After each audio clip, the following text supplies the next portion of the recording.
Donald Trump Jr. himself revealed an attempt to draw information from the Russian government that might damage Hillary Clinton during the campaign. Trump Jr., along with campaign aides Jared Kushner and Paul Manafort, met with this lawyer with ties to the Kremlin, Natalia Veselnitskaya.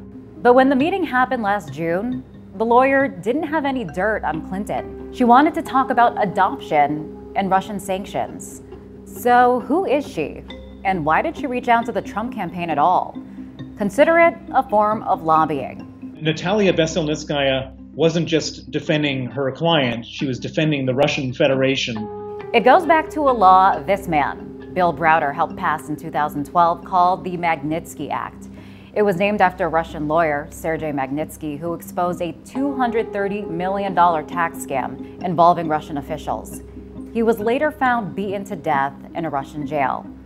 The Magnitsky Act punishes Russian officials accused of committing human rights abuses, freezing their assets and blocking their visas.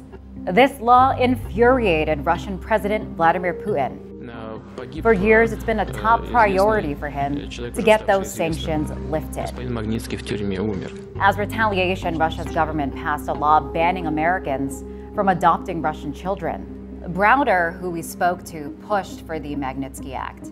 Magnitsky was his lawyer, and since his death, Browder has been on a campaign to bring those responsible to justice. She went so far as to effectively organize a one-woman campaign to repeal the Magnitsky Act.